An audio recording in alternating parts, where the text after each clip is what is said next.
All right, good morning. It is the beginning of week 2 in our class, and I know I left you a message in this week's content already, but I just wanted to say hi one more time and just say a few brief words about last week's weekly reaction assignment. I just want to give as much feedback as possible, especially here towards the beginning, and just want to communicate with you as much as I can. So, what we had to do in last week's weekly reaction assignment was look at some of the philosophies in Chapter 1 and discuss how they might be applicable in a health education or physical education setting. And I saw a lot of good submissions. And what I realized was challenging, and I know this, what I realized was challenging is that you're looking up these philosophies in your textbook, and you're having to give me these textbook definitions and apply them to some kind of a real world situation. And the textbook definitions are kind of wordy and academic.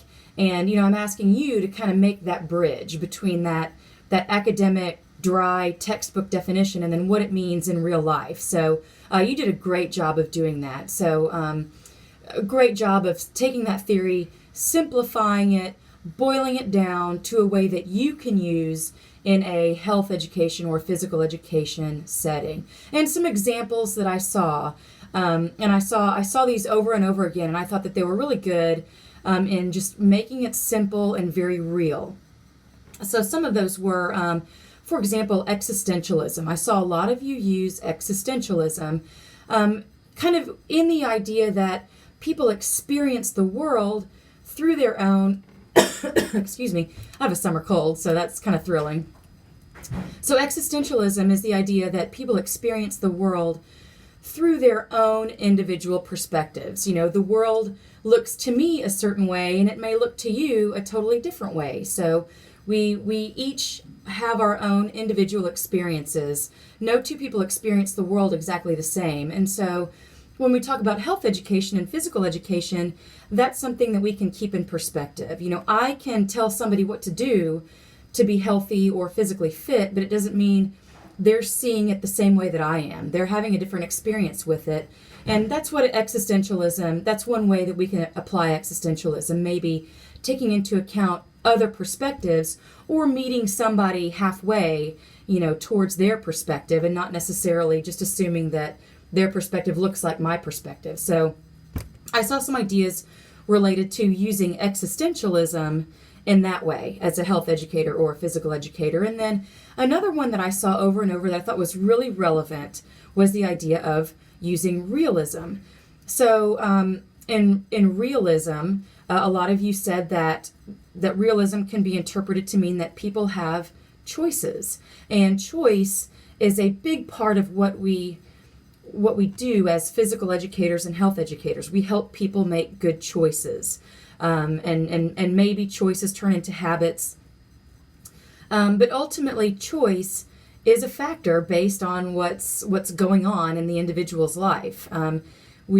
Nobody can ever make the perfect choices all the time. This is the real world, and realism, kind of dictates just that. Nobody can make perfect choices all the time. There will be choices, and sometimes we can't make the right one all the time, and that's okay. So keeping realism in mind in your health education or physical education work philosophy, keeping that in mind, we can help people make the best choices, but also just keeping in mind that these choices are made in a real world context where people do have hardships or children or jobs or busy lives, and maybe we can't always make the best choice. So keep that in mind when designing a plan for somebody, that life has its complications and nobody can make the right choices, and that's not healthy anyway to make the right choices all the time. So that was a way that I saw a lot of you use the idea of realism.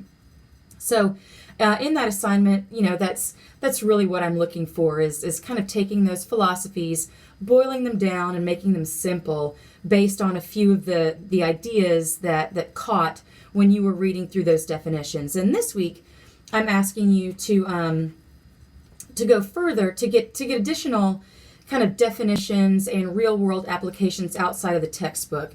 And I think this is going to be easier because the textbook definitions were, just that. They're textbook definitions. They're kind of hard to apply to a real life situation. But when you look for outside sources, things like magazine articles or blog posts, those probably will be a little bit more grounded in real life and real world situations than the textbook stuff was that I asked you to look at last week. So you got a great start last week with kind of taking those definitions and making them your own, making them applicable to the real world. This week, I think finding some more sources is going to be a little easier because, other people are making those connections too in their blog post or their magazine article. So you can kind of borrow from that and see how, basically, you're going to look up how somebody else interpreted realism or existentialism. So, and then you can use that as some additional support for why you think you can use those philosophies in your work. So, I hope that I'm explaining well, and that helps you as you kind of go forward in this assignment. So we're going to have this assignment kind of continue for a couple of weeks, and then I think week 5 is going to be like a totally different assignment. So we're going to kind of go forward with this idea for a few weeks with looking at some philosophies, just because this is a philosophy class, a history and philosophy class. And then week 5, we're going to do something different. So just kind of wanted to let you know what's coming down the road. So I hope that you have a good week. Ask me questions about this assignment. I saw a lot of good stuff when I was looking at last week's work. So I appreciate that, and have a good week.